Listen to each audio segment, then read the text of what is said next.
Cultural, el podcast que conecta educación, cultura y comunidad. Les damos la bienvenida una vez más a nuestro espacio cultural Ixu Cultural, un podcast que está destinado a vincular a nuestra comunidad educativa y nuestra sociedad con temas relacionados a la cultura, a la tradición. En esta oportunidad queremos agradecer a todas las personas que semana a semana se conectan a nuestras páginas oficiales del Ixu y que están pendientes de los temas y sobre todo de los invitados que tenemos en este espacio cultural. Agradecemos la presencia, como todas las semanas, de nuestro querido don Julio Villacreces. Él es uno de los líderes, ¿verdad?, de la Fundación Argos. Bienvenido. Siempre es bueno y necesario contar con sus valiosos aportes y tenemos el honor el día de hoy de contar con un invitado muy especial, referente de la cultura, el teatro, el cine, la televisión de nuestro querido Ecuador, y estamos hablando de nuestro querido Andrés Garzón. Una vez más, pues, queremos expresar nuestra satisfacción en realidad de tenerlo aquí como invitado, pues, y sabemos de antemano que va a ser un conversatorio muy productivo con usted. Julio, le doy el paso. Para mí también me siento muy emocionado de tener a Andrés Garzón.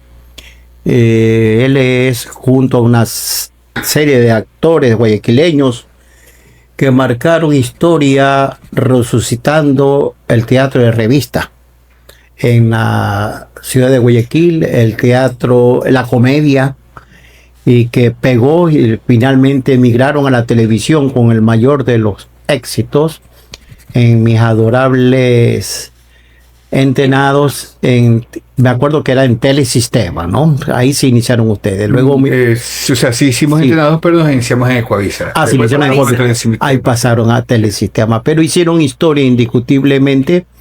Y me siento muy contento. Bueno, conversemos, hablemos. Un saludito para empezar con pie firme este podcast. Saludo a ustedes, este momento en que nos podemos encontrar de forma cultural, de forma de poder intercambiar ideas, de intercambiar experiencias, que yo creo que eso es lo que enriquece toda la conversación, ¿no? La posibilidad de que esas ideas vayan fructificando dentro de lo que es cada uno de los oyentes y en este proceso tecnológico de los televidentes, ¿no? De la gente que está en las redes. Les agradezco muchísimo al Ixu y empecemos, dijeron. Así es. Bueno, empecemos con un poquito de su historia, quizá. Conocer cómo ingresa Andrés Garzón al mundo del teatro, de este arte escénico en todo sentido. Bueno, viene del hecho de poder querer encontrar y poder contar historias de muy jóvenes con mi hermano, que también es parte de lo que fue Entrenados. Siempre estuvimos conectados a este proceso narrativo, escénico, en juegos que en ese instante no encontrábamos una explicación lógica, pero que nos permitían hacer interpretaciones. Utilizábamos discos que teníamos en casa, que mi mamá siempre compraba, y hacíamos el playback. Y de a poco nos encontramos con Osvaldo Segura, que daba un taller de actuación. Él venía del juglar queriendo hacer un grupo de teatro que se llamaba La Mueca, y posteriormente, después de casi 3 años de estar con él, y salieron lo que es Los Entrenados, que dimos el salto a la televisión. Entonces, en ese proceso hemos tenido casi 36 años de experiencia, de estar educando gente, después de estar intercambiando con otros grupos y con otras realidades dentro de lo que es el medio artístico. Y estas cualidades de actor, de dominio, de la manera en la que proyectaba sus cosas, ¿vienen desde pequeño o hay algo que lo impulsa a meterse en este mundo, pues, y de pronto no lo hizo como vocación, sino que le tocó entrar en esto? En la época escolar siempre se pedía que hiciéramos sketches, sainetes, este tipo de dramatizaciones que piden en los colegios, pero no era una cuestión en la que uno estaba fijado. Es más, yo entré a la Politécnica a estudiar análisis de sistemas, y en esa situación, en ese proceso, es que realmente fui encontrando la vocación, aunque siempre, como les decía, cuando era chico jugábamos a interpretar con mi hermano, porque éramos como un círculo muy cerrado, ¿no? Mi madre en ese tiempo decía que nos dejaba en casa bajo llave para que no saliéramos a dar mala vecindad. Entonces el único entorno que había era el que nosotros mismos íbamos desarrollando. Y después cuando ya estuvimos con Osvaldo, fuimos descubriendo otras cosas. Yo tenía un problema en el proceso de leer, que soy disléxico, entonces el teatro me ayudó a rebasar ese problema, porque necesariamente uno tiene que leer en voz alta para poder hacer los textos. Claro. Paradójicamente les cuento, yo también soy disléxico y asléxico, y también a mí el teatro me ayudó mucho aquí en Puerto Viejo, Claro. en la unidad educativa fiscal Olmedo, que teníamos el festival de teatro de la Flor de Septiembre. Ajá. Participaba también siempre. Exactamente, entonces eso me ayudó mucho. Tímido, yo no quería hablar y me comía las S, cambiaba los textos, y fue un profesor peruano, Mateo Rocafuerte, que enseñó. El teatro sirve mucho para la ocupación, para la salud mental. Claro, sí. Es un poema. Yo quiero recordar algo con usted. A ver. Indiscutiblemente que hay una irrupción en la década del 60 en Guayaquil con el teatro. Sobre todo en la Casa de la Cultura del Guaya hicieron obras emblemáticas. Claro, el grupo de Guayacanes. El grupo de Guayacanes con José Martínez Queirolo, Pepe Guerra Castillo. Ahí hay Meche Ochoa. Sí, Sí.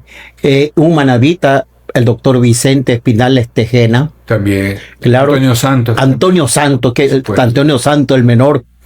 Entonces hicieron historia en el teatro guayaquileño. Luego, a mediados de los 70, hubo una decadencia.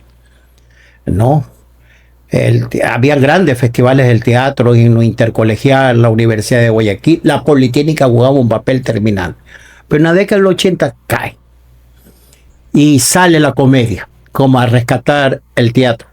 Usted lo ha recordado, el juglar, el humoresque, lo Vidal. Claro, el humoresque, es donde estaban los de Raúl Varela, Raúl Varela. San Antonio Sabatini, que era un español que estuvo. Claro, sí, claro. Y todo, el papá de María Sabaté, no, o el abuelo. El abuelo. El abuelo, la gran conductora de televisión. Entonces, rescatan otra vez las artes escénicas en Guayaquil.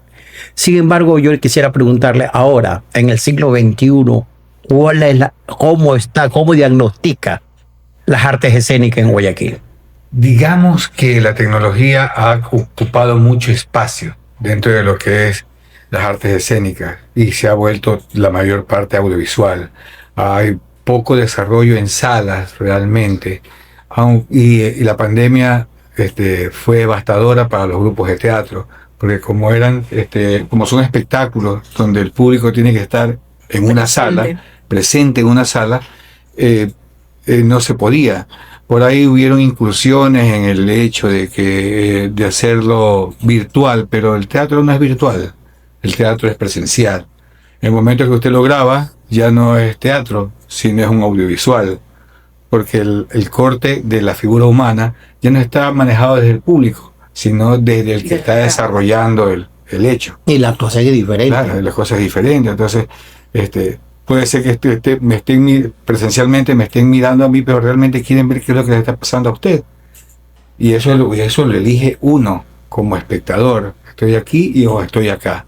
Listo. Bueno, es la libertad Entonces, que nos da estar en un teatro, en realidad. Teatro, y esa es la magia realmente que crea lo empático de lo que es teatral. Bueno, y la manera en cómo cada espectador está asimilando la historia, que también puede ser interpretada de diferentes maneras. Entonces, mientras que ya a través de un medio televisivo, pues estamos simplemente viendo lo que el editor quiere que veamos, tal vez, o como la historia la quiere ver el editor. El realizador.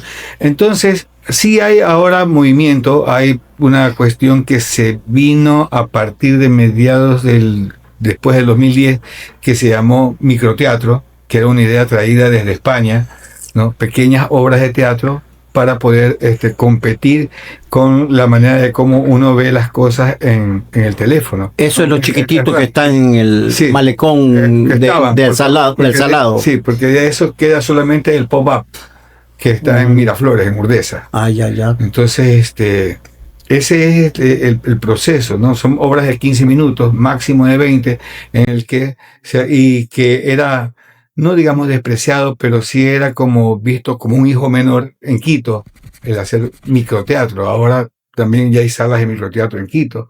Sí. Entonces, es parte de la dinámica. En una noche, si se puede gastar $30 y ver tres o cuatro funciones. Y era más monólogo, ¿no?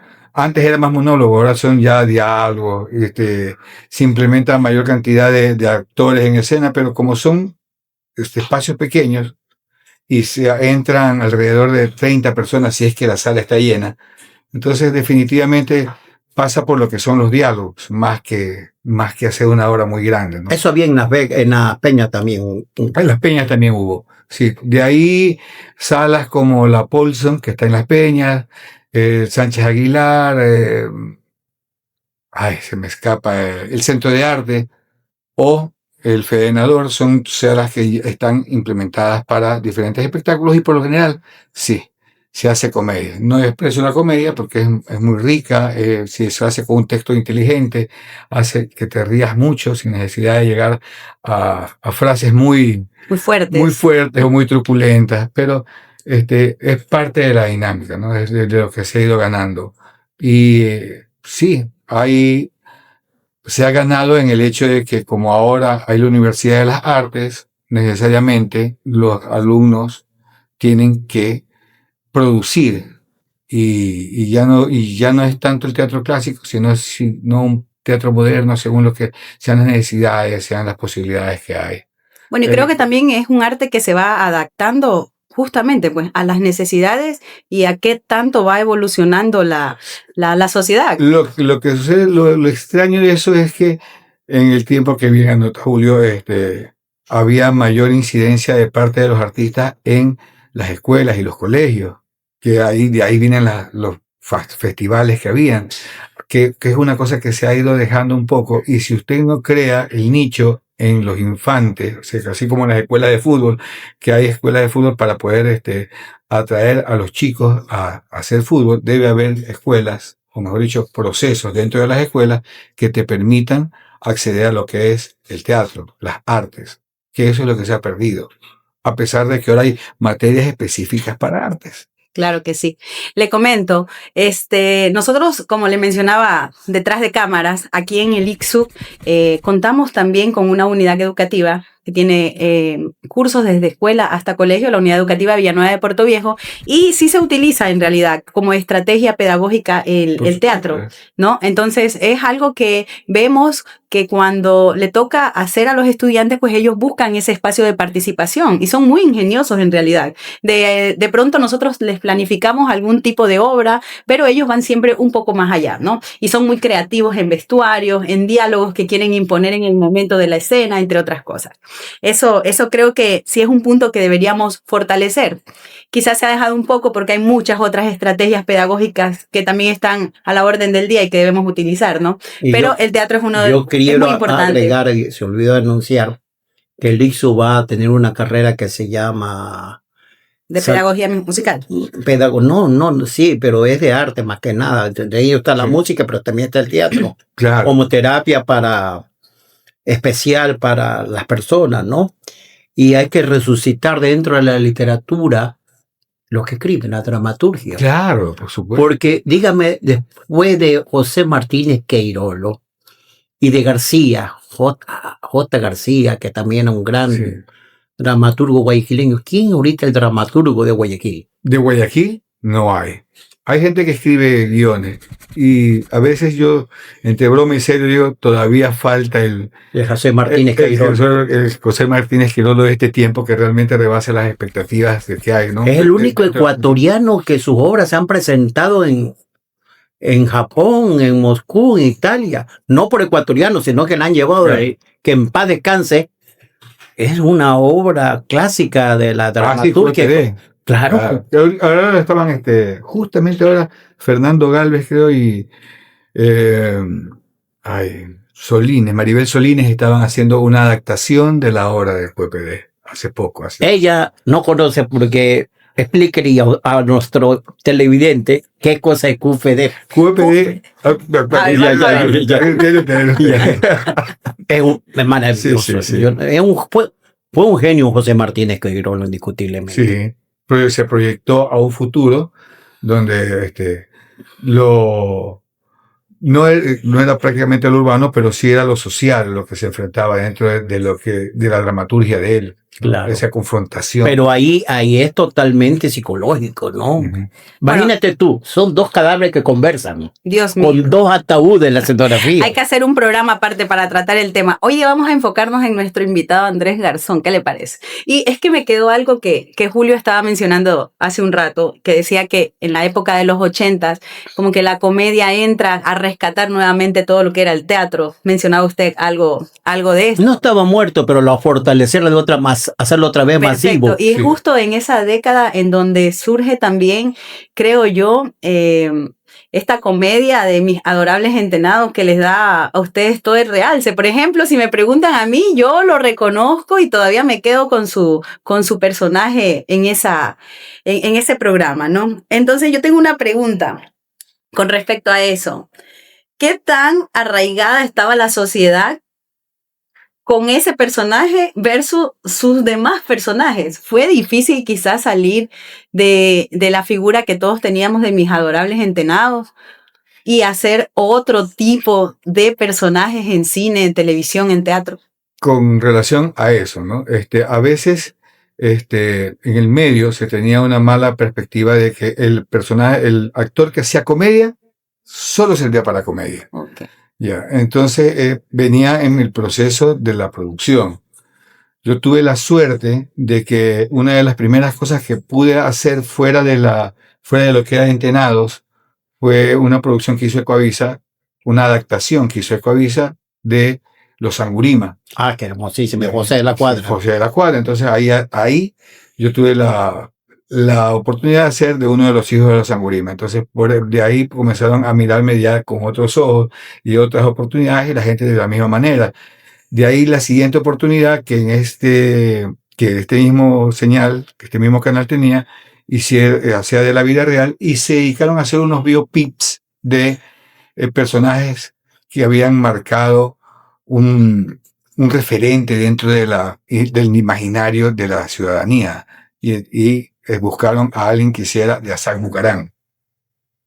Entonces hicieron un casting, lo gané.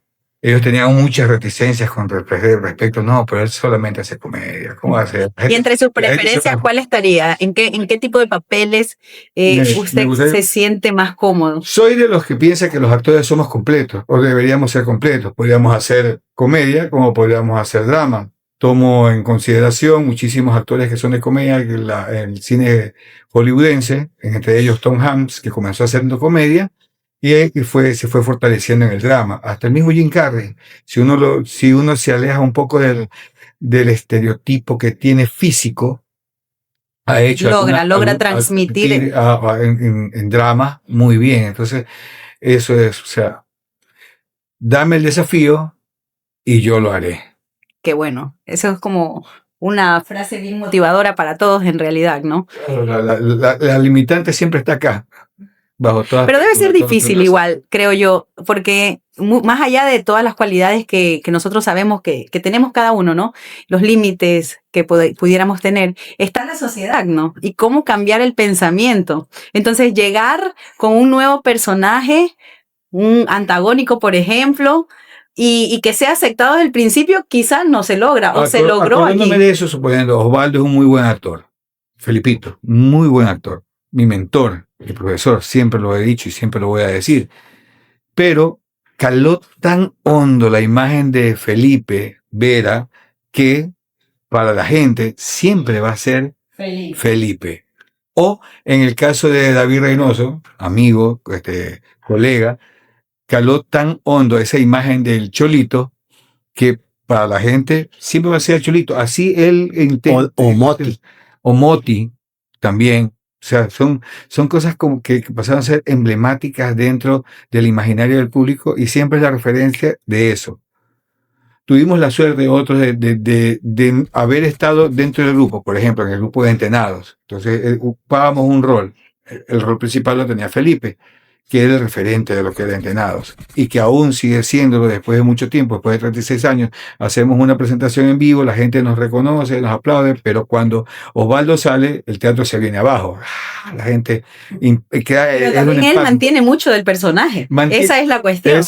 Ahí vamos al siguiente punto. Cuando nosotros hicimos Entrenados, chévere, pero cada vez que nos cambiábamos de canal, nos llamaban para que hiciéramos Entrenados en ese canal. En un momento dado, Telesistema, que después se llamó RTS, lo coge solamente a él para que vaya a uno de estos programas de farándula, no como Osvaldo, sino a que haga de Felipito. Él estuvo 15 años en esa señal, en ese Vamos con Todo, y casi después de unos 10 años está haciendo este personaje, la gente dejó de llamarlo Felipito y lo comenzó a llamar Osvaldito. Entonces ahí como que recién después de ese tiempo hizo la separación de ambas, pero igual la gente sigue diciéndole Felipito. Pero con Amparo Guillén, que falleció hace poco, sí, no pasó eso, ¿no? Ella sí migró al drama, al teatro. Claro, pero es que ella empezó por ese lado allá, pues ella hacía novelas ya, cuando nosotros llegamos a ser Entrenados, ella hacía novelas, y Amparito siempre, aparte de que era cantante, de que era activista, etcétera, ella llegó a eso. Entonces, pero cuando falleció, ¿no? La gente a los que nos encontraba en la calle, nos daba el pésame. Pero no nos daba el pésame por la compañera que habíamos perdido. Como la familia. Si no nos daba el pésame, mi mamá, ¿no? Claro. Se nos murió la mamá, nos decían. Se nos murió la mamá. Como que había una dicotomía entre lo que la gente pensaba y lo que la gente sentía. Y habían otros que nos decían, la mamá del Ecuador se murió. Oiga, ¿y eso es bueno o es malo? ¿Cómo lo evalúa usted eso ahora? Que siga pasando, que la sociedad siga pensando o teniendo en su retina eso que estuvo plasmado desde los años 80. ¿Es bueno o es malo? A mí me parece que es bueno desde el punto de vista que es una historia que trascendió, que aún después de 36 años la puedes ver y puedes sentir que eso es identificatorio contigo.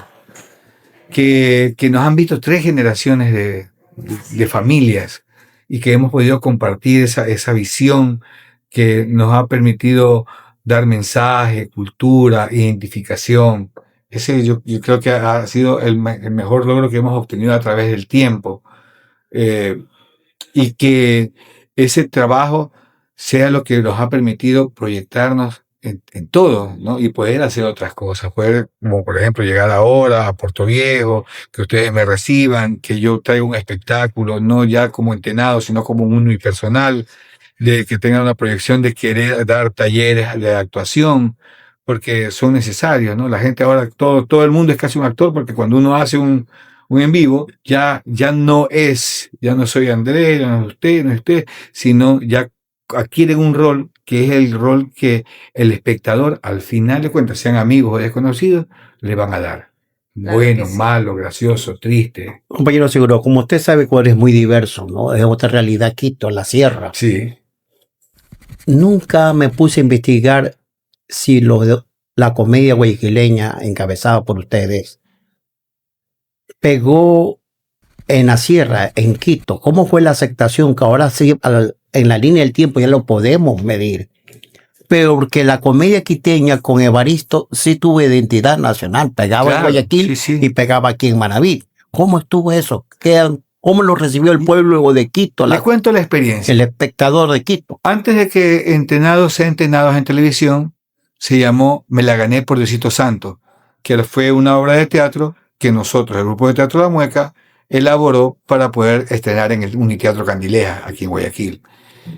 Nos fue muy bien, estuvimos casi 2 años en cartelera, una de esas cosas raras, en una sala que tenía 300 personas, y que la llenábamos.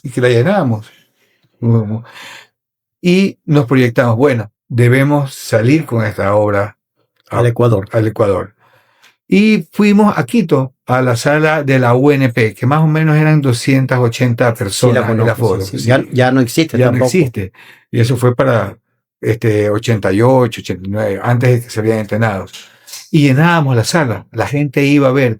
Un cronista del diario El Comercio dijo, lo que pasa es que ustedes son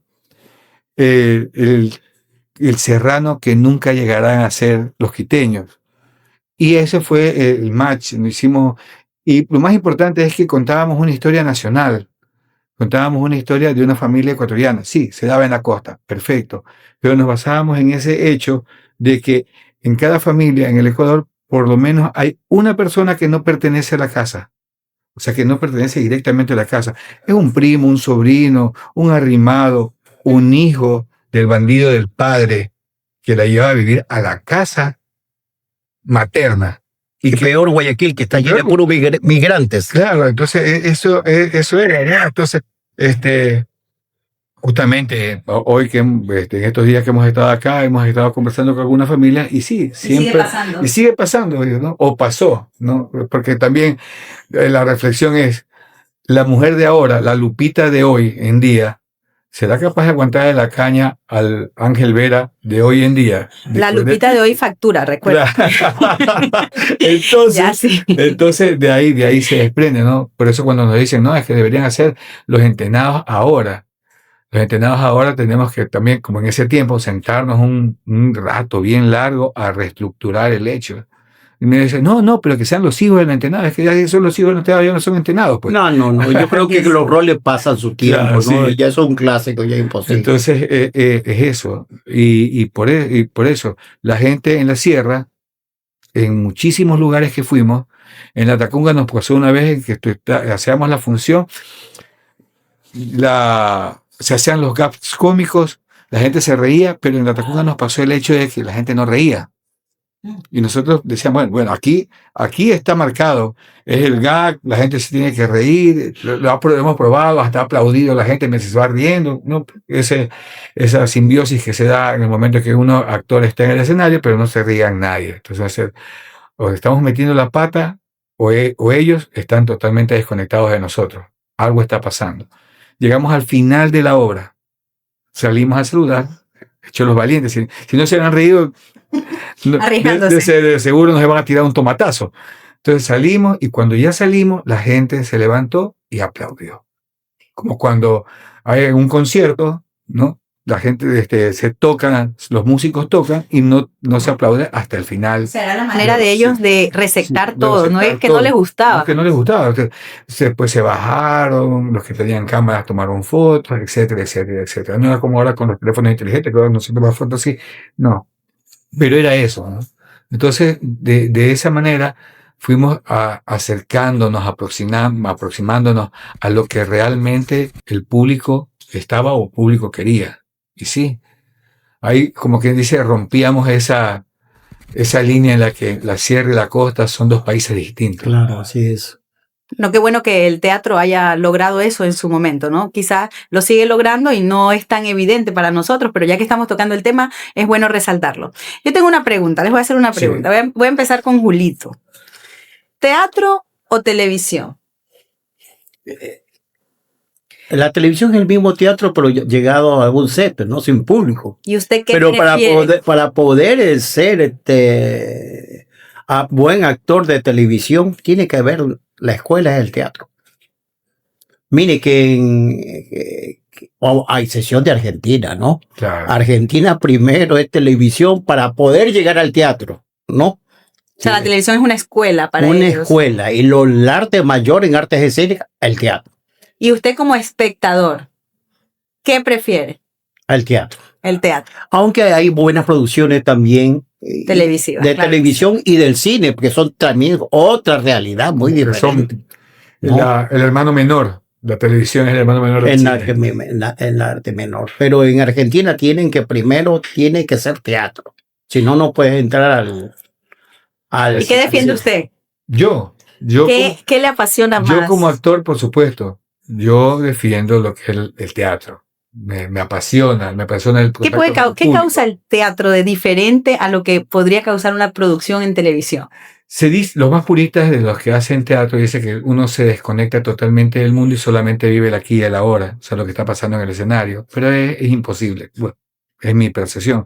Es imposible que tú estés desconectado de lo que está sintiendo el público, de lo que dice. A veces lo expresa verbalmente y uno lo logra escuchar. Puede ser un distractor. Podría ser un distractor. O un impulso para... O tal vez para muy adentro decir, no, la cosa va por aquí, vamos bien, ¿no? En la comedia, usted sabe que hay un gag que es el que abre la posibilidad de llegar al público y siente que la gente ríe, entonces dice, no, sí, está bien, por aquí vamos y vamos avanzando. Pero como contaba la experiencia anterior, si no se ríen, bueno, hay que continuar, hay que seguir, la dinámica es infinita. Pero yo prefiero ser actor. Y si me lo preguntan, yo que he tenido la oportunidad de educar y de dirigir, yo prefiero actuar, 100%. Me gusta eso. Ahora está en faceta de docente, por decirlo así. Sí. Usted enseña todo lo que es actuación, artes escénicas. Entonces se queda con el teatro. Esa sería una buena pregunta para las personas que nos siguen en el programa, ¿verdad? Que dejen sus mensajitos ahí de qué prefieren ellos, teatro como espectadores, ¿no? O televisión. Y aquí me cabe una pregunta. ¿Qué le falta al Ecuador para que el teatro se fortalezca más o tenga esa importancia que de pronto no ha logrado tener en la sociedad, ¿no? En la sociedad común, cotidiana? Siempre se dice que una de las cosas que no permite que las artes en totalidad lleguen es el hecho de que las instituciones o el Estado tomen una opción favorable frente a esto. Soy del que piensa que si el Estado no nos permite, o las instituciones privadas que nos puedan auspiciar no nos permite, hay que ingeniarnos de parte del artista en tratar de llegar a ese público, de abrir los caminos, de abrir las brechas para que realmente lleguemos a ese público. Y el público que debemos alimentar es el público que son niños y jóvenes, porque eso va a comenzar a fomentar el hecho para cuando ellos sean adultos, para que cuando ellos reconozcan el hecho de que hay que participar de este tipo de actividades para poder crecer como ser humano. Ese es algo, sí.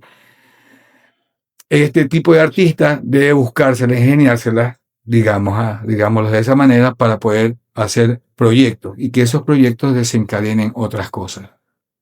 Yo pienso de que las artes escénicas se fueron aliadas a los medios de comunicación tradicionales. Acuérdense del radioteatro. Por supuesto. El radioteatro en el periodismo incluso marcó una época en Guayaquil Radio Cóndor o Guayaquil Radiado. Yo no sé cómo se le ingeniaba, qué clase de actor para la noticia del día, los hechos de sangre, llevarlo dramatizado a las 5 de la tarde, en vivo. Aquí en Manaví también la voz de Manaví. No estoy hablando de radionovela, que es otra cosa, pero así lo instantáneo. Sin embargo, ha migrado, pero hay que darle calidad en las redes sociales. La serie Huelgue con telefonito y todo. Yo he visto cosas aquí en Puerto Viejo inclusive, no se diga en Guayaquil y en Quito, que lo están haciendo. Y hay colegios, unidades educativas que lo están laborando, estimulando que esos artistas, de sus estudiantes, comiencen a producir. Pero me estoy dando cuenta que hay un problema, es el contenido. Porque los contenidos son, como diríamos en esa época, muy rosados, muy corintellados, ¿no? Que era una manera muy despectiva, muy despectiva, ¿no? Porque no tenían una profundidad de los clásicos, ¿no? Del teatro guayaquileño, ecuatoriano, ¿no? Y que hacía la televisión y la radio, viendo lo que ahora se está produciendo. Pero yo quiero verlo en cambio el lado positivo, que está evolucionando, migrando, y que ahí el rol suyo y de los grandes actores que están migrando hacia la docencia y los medios y las instituciones educativas, hay que trabajar fuerte. Antes decíamos que no encontrábamos dramaturgios. Puede ser que estén escondidos en esos adolescentes, que comiencen a escribir, comiencen a aprender la literatura, el régimen, el género de la dramaturgia, que tanto una falta nos hace. Pero ahí está, dormidito, en cuestión técnica, pero hay un despertar. Claro, pero por eso mismo yo digo que no es que no está. Lo que hay que pulir ahí realmente es la manera de cómo hacerlo, la forma, crear la técnica Porque si voy a ver mucho talento, pero si el talento no tiene una técnica, entonces es como lanzado hacia el viento. No tiene una funcionalidad, una profundidad. Sí, hay gente que escribe, pero de todas maneras tiene que tener un lineamiento, por lo menos de tener la estructura aristotélica de lo que quieres hacer. Yo una orientación, claro, alguien que guíe. En unas clases de cine, y el profesor me decía, Andrés, chévere, tienes la destreza, tienes la experiencia, te falta la técnica, y la técnica hay que estudiarla para que cuando ya la tengas, ahí sí, la rompas y comienzas a decirlo, bueno, yo no empiezo del principio, medio y final, empiezo un poco más allá del medio para regresar al principio y tal vez que eso me lleve al final. Y entonces ese tipo de propuestas podrá hacer que la gente se enganche y vaya al cine. Por ejemplo, Tarantino es uno de esos que le encanta hacer la historia tipo rompecabezas que empieza por cualquier lado, pero menos por el principio, y de todas maneras al final ya está contada de tal manera que así, estando desordenado, tú lo entiendes. Pero eso es un profundo ponerse a pensar qué realmente quiero contar. La técnica, me imagino. La técnica es fundamental. Imagínense usted ese aporte que dio Ecuavisa con los Angurima. Los jóvenes, los adolescentes se comenzaron a leer a José de la Cuadra. Y con José de la Cuadra podemos hacer toda su obra, se puede hacer producción. Y José de la Cuadra escribe como Tarantino. Claro, sí. Porque él es un cuentito de 2, 3 páginas, el malo, con olor a cacao, tanta belleza. Y aquí en Manaví tenemos algunos también que ya están fallecidos, Entierro con Banda, La Puerca Mica y que te va a hacer reír porque es comedia de Rudael García Macías. Pero nosotros tenemos que darle contenido. Fíjate el fenómeno de Brasil, que opacó a las telenovelas mexicanas y venezolanas que no tenían contenido. Tenían buena técnica, pero vino La Esclava Isaura, era un clásico de una novela. Y de ahí en adelante Brasil comenzó a hacer producciones con los clásicos de la literatura brasilera, claro, y contrató buenos guionistas, porque claro, están muertos, para hacer la adaptación. Yo creo que eso podría ser también una salida. El Ecuador tiene una riquísima literatura en narrativa única. Se deja eso. Y fíjate que La Tigra como película del cine también de José de la Cuadra, que se filmó aquí en Manaví, éxito. La Tigra tuvo éxito. Claro, sí. Es Camilo Luzuriaga. Camilo Luzuriaga, sí, exactamente. Yo identifico una problemática en realidad. Ustedes hablan mucho de que los jóvenes, ahí están los creativos, los dramaturgos, todo, ¿sí? Pero pasa algo a nivel social. Lo identifico porque también tengo el honor de trabajar en la parte de la unidad educativa Villanueva de Puerto Viejo, que es anexa al ICSUC, y trabajo con jóvenes. ¿Qué pasa cuando a un joven le gusta escribir? Esconde lo que escribe. ¿Por qué lo esconde? Porque los demás jóvenes ya no lo ven como algo que está a la par con ellos, que está en onda, en moda, ¿no? Entonces no, como que tú escribes, ya te veo mal. Y eso yo creo que es un poco de presión social lo que hace que ellos se detengan a en realidad explotar estas cualidades que sí tienen. Cuando ya como docentes se lo imponemos como un trabajo en grupo, una tarea, una actividad en clases, ellos en realidad empiezan a aflorar y tienen muchísimo que dar. Pero no he encontrado muchos estudiantes jóvenes que por iniciativa propia digan yo he escrito esto. De hecho les comento, y bueno, me tomo un espacio para comentarles que actualmente estamos trabajando con unos proyectos integradores. Proyectos de diferente índole, desde deporte hasta cultura, literatura. Y tenemos uno que se llama Villaletras, en donde los estudiantes que tienen esas características, esas cualidades para escribir, que son creativos, están en ese proyecto, ¿no? Pero son muy pocos los que se atrevieron a decir yo quiero. Y hay muchos que nosotros sabemos que tienen esas cualidades, ¿no? Entonces yo veo ahí ese problema, esa presión social que quizá tampoco deja que ellos arranquen por ese lado, o sea, se fortalezca estas cuestiones desde la escritura hasta lo que ya... ¿Sabe cuál es el problema? El problema psicológico. A esa edad, el adolescente se deja influenciar. No es eso. Le dan vergüenza, viven el desabor. En la Flor de Septiembre, cuando se hace el concurso de poesía inédita, los profesores obligaban, romántica, pero no desamor, no poesía suicida. La mayoría de nosotros escribíamos éramos al desamor, pues. Y en declamación se daban cuenta. Era quejas de Dolores Vintimilla Galindo y el de Guayaquil, Verano Ángel Silva. Entonces, pero pensábamos que eso era enajenante, alienante, que al adolescente, los profesores de literatura dicen te va a llevar al suicidio. Pero es que está descubriendo también el amor y es casi seguro que también viven más el desamor, pues. Entonces ese es un problemito, tienen vergüenza y hay que darle por eso a los jóvenes que amar y desamar no es ningún problema y hay que ir avanzando en ese sentido. Por eso los festivales son muy válidos. Aquí en Villanueva va a ser uno que se llama Pétalos, ¿cómo se llama? Pétalos del Valle. Pétalos del Valle. Pétalos del Valle, ¿no? Y el Colegio Olmedo tiene uno que va a cumplir 60 años, que es emblemático a nivel nacional. Es el más antiguo, el único en su género. Se llama Flor de Septiembre, ¿no?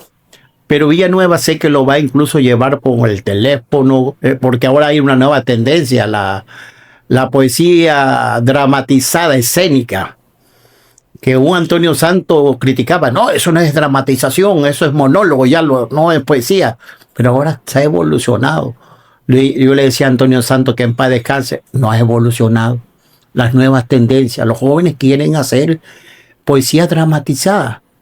Y ahí rescatamos la poesía, rescatamos el arte escénico y la actuación, pues.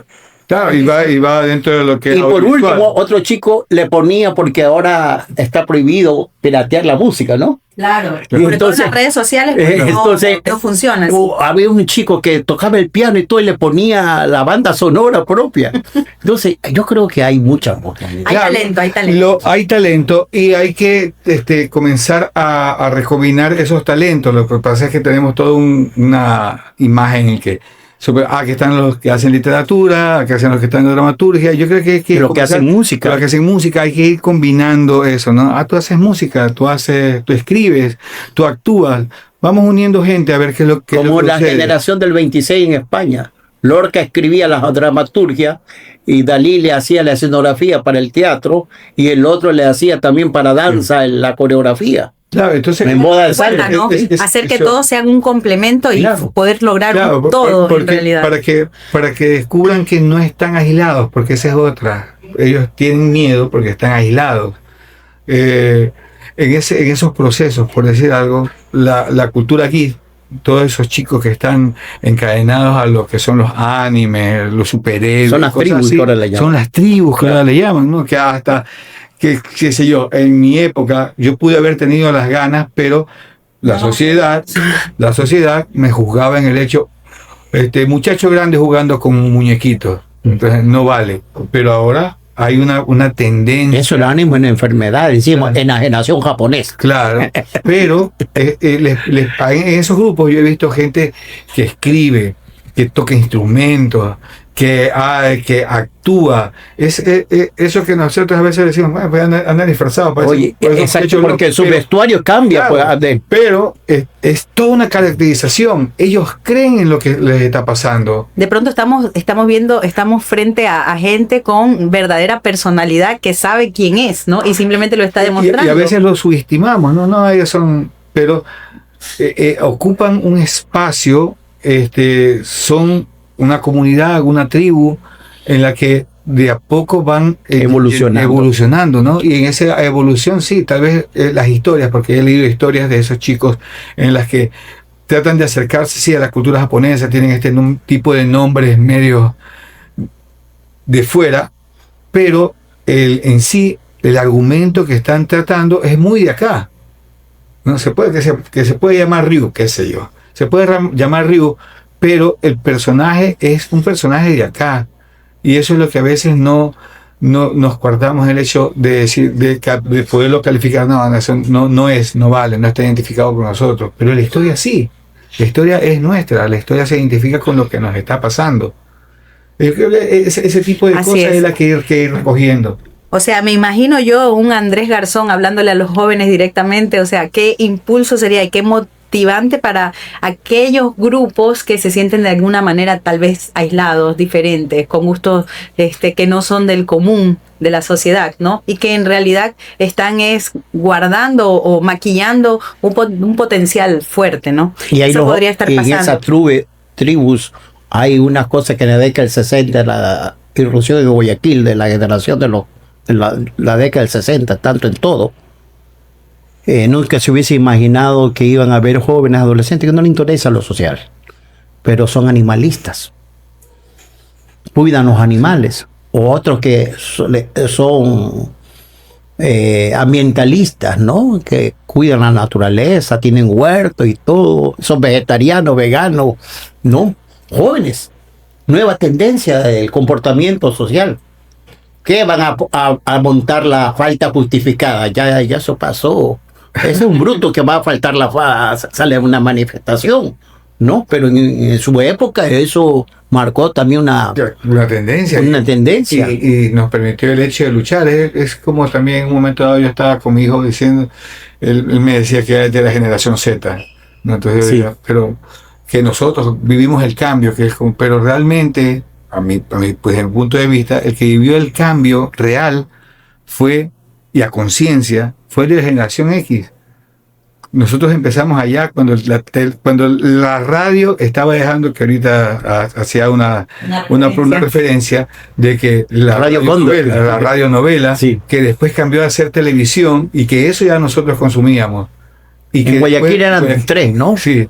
Cóndor, Atalaya y El Mundo, creo que. El Mundo, que hacían radionovelas. Sí, hacían radionovelas. Entonces, aún nosotros, ya estando en esta época moderna, ya nos estábamos sentados oyendo la radionovela. Claro. Y grabada, ¿no? Y aquí en Manabí era la voz de Manabí, Radio Cenit, que también había en Guayaquil, lo del Delgado Cepeda. Y que en las redes todavía, si usted pone Tres Patines, claro, lo puede escuchar como un programa de radio. Claro. No necesariamente como el audiovisual. Y a mí me gustaba escucharlo en radio.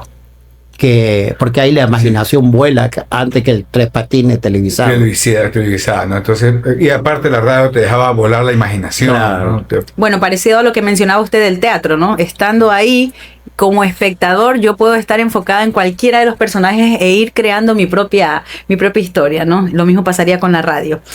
¿Qué les parece si hablamos un poquito ahora, ya no del teatro, la dirección, todo lo que usted con su experiencia ha podido adquirir, sino de Andrés Garzón, la persona, el ser humano? Uy. Hay un antes, un ahora, hay una diferencia, siempre se ha mantenido en la misma línea. ¿Qué pasa con Andrés Garzón?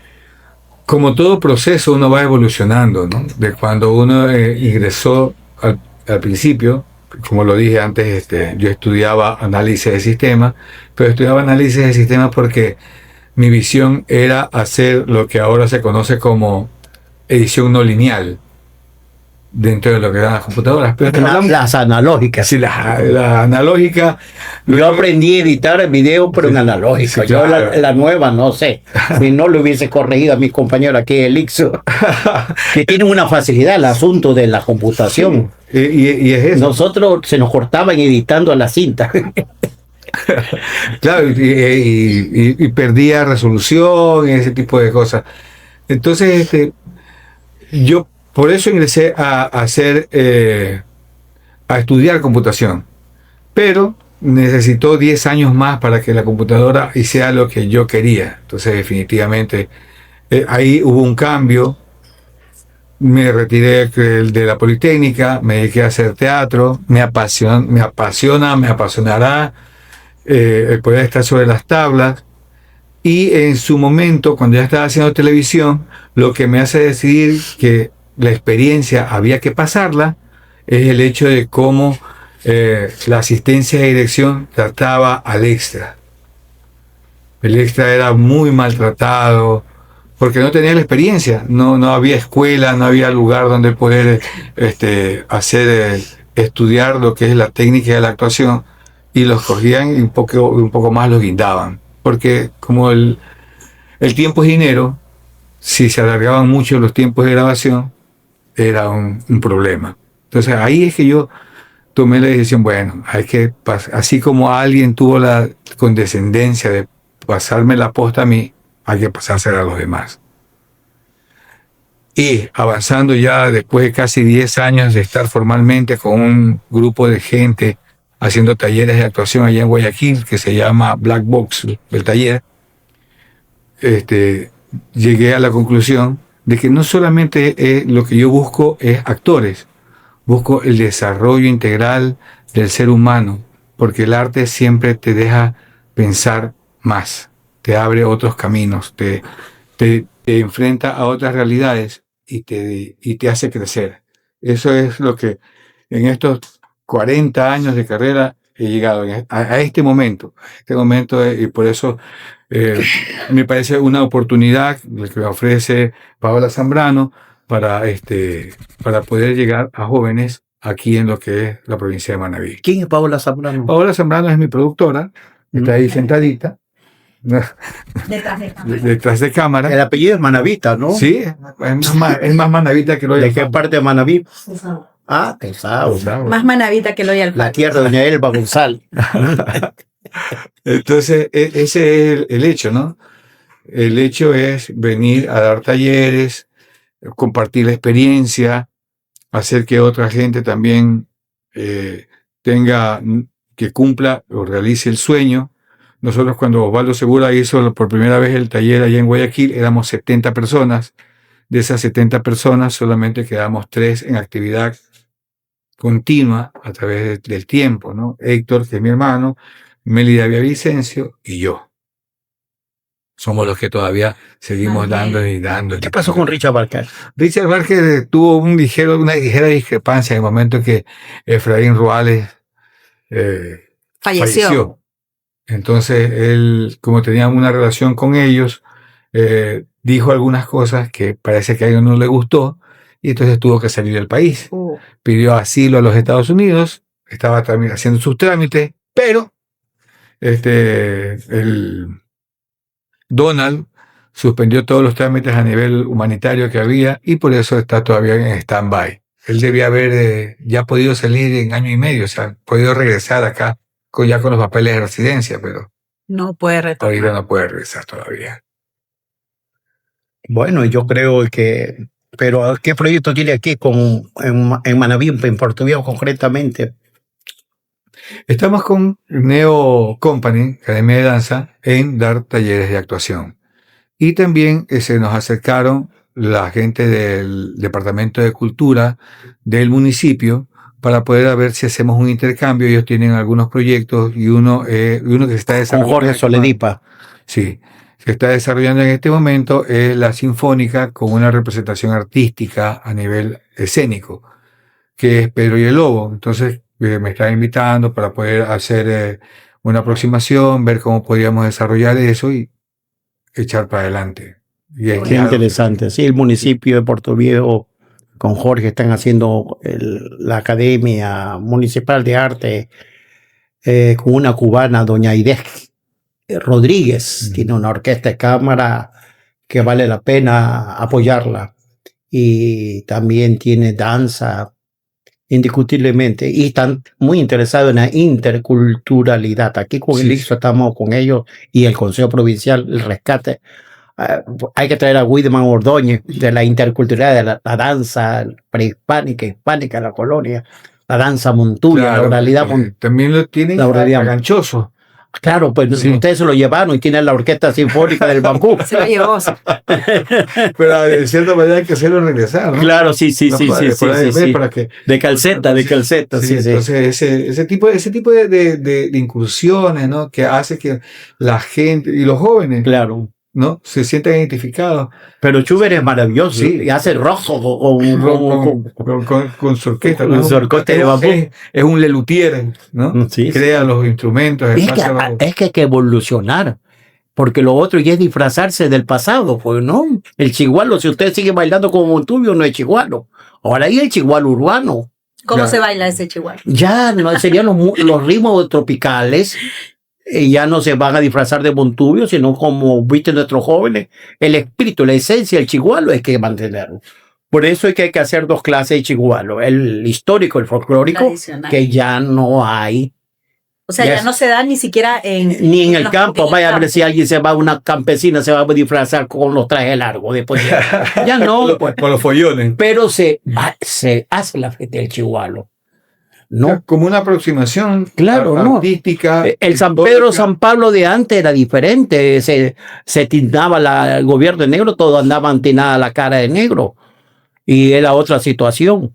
Y eso también es nuestro Inti Raymi, ¿no? Claro, y de todas formas no hay que perder esas esencias porque nos permiten proyectarnos a través del tiempo. Claro. Y ahí hay que Así es. acogerse a Y el esa- igual es la fiesta de la a luna, esa máxima. antes que llegaran los españoles. Claro, y hay que coger esa máxima que dice que quien no sabe su historia cometerá los mismos errores. Y Whitman hizo teatro, también hizo teatro, ¿no? Claro, Wilman Ordóñez allá también en Guayaquil ha hecho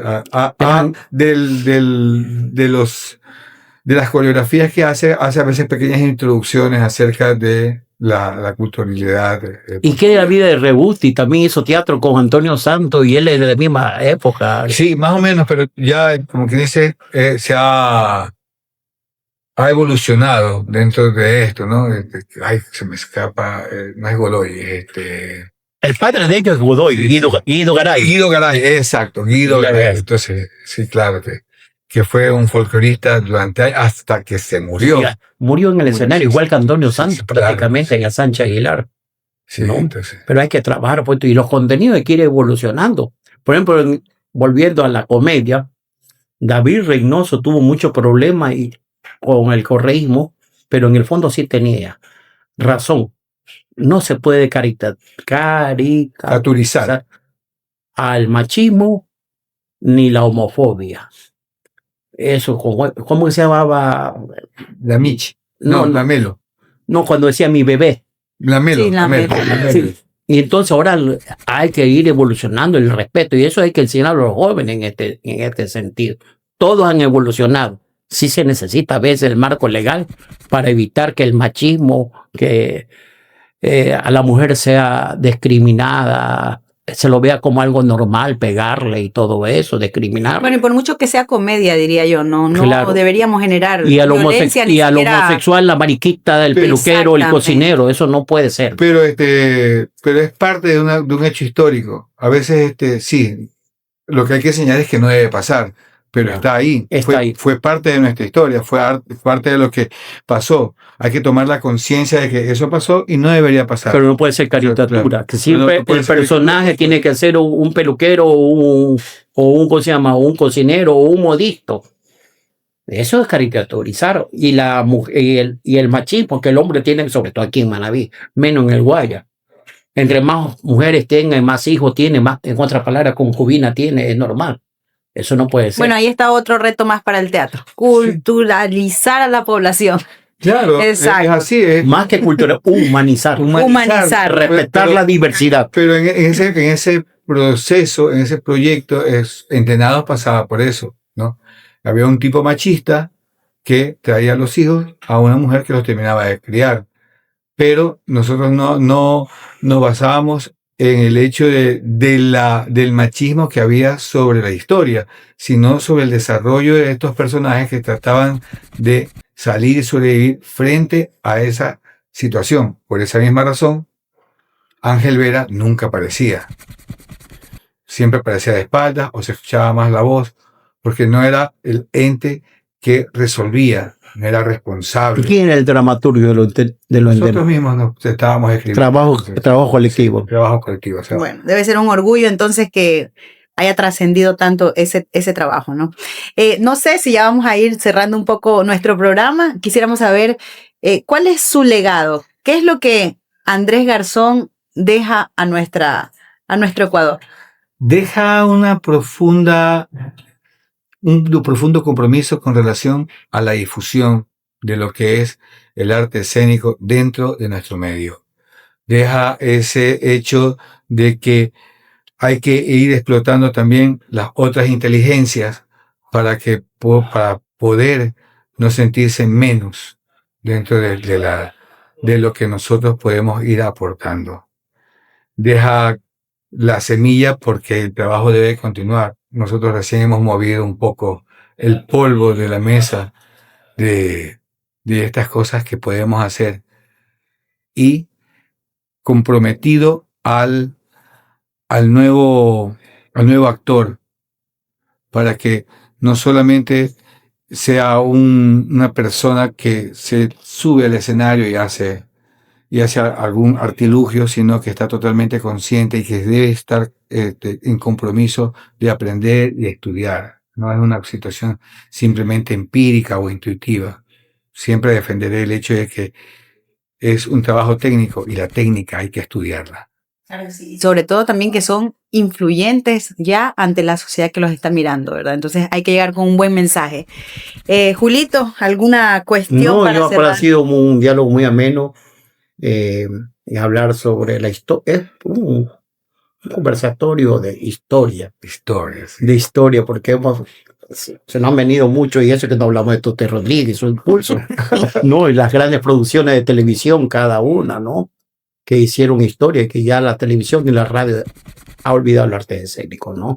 Ya no hay las grandes producciones de Coavisa, ni en TC, ni en RTC, ni en Teleamazonas, que hubo momentos ¿no? que todas tenían. Entre mediados de los 90 y mediados... Aunque copias de las otras y norteamericanos, ¿cómo se llama? De la niñera. Ya, sí, los sitcoms, desde las franquicias. Las franquicias.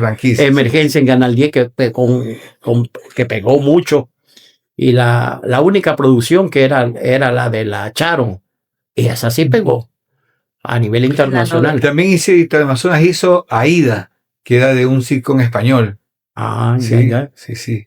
Entonces, sí, ha pasado mucha agua bajo los puentes. Hay que ir retomando algunas cosas, hay que ir aprendiendo de los errores. En esa época la televisión ecuatoriana, cuando era en blanco y negro, estaba por encima de producción que la peruana. Se lo llevaban a los ecuatorianos a hacer producciones al Perú, y ahora es al revés. Hemos retrocedido un poco, ¿no?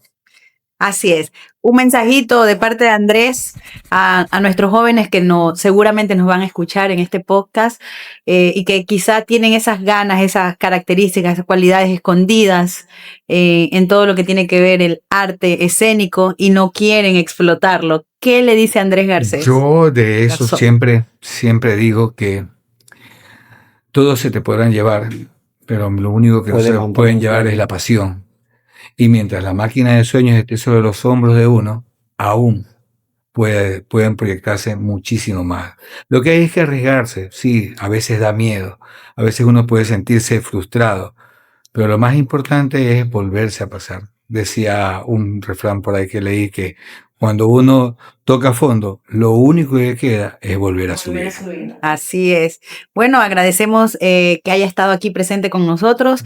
Realmente es un espacio muy valioso que lo hemos aprovechado al máximo. Agradecemos también a Julio Villacreces de la Fundación Argos y a todas las personas que nos están escuchando, pues los invitamos a continuar junto a nosotros cada jueves en las transmisiones que hacemos de estos podcasts que seguramente están enriqueciendo a toda nuestra población. Así que los esperamos en una siguiente emisión y a ustedes muchísimas gracias por haber estado aquí. Muchas gracias, Julio. ICSU Cultural, el podcast que conecta educación, cultura y comunidad.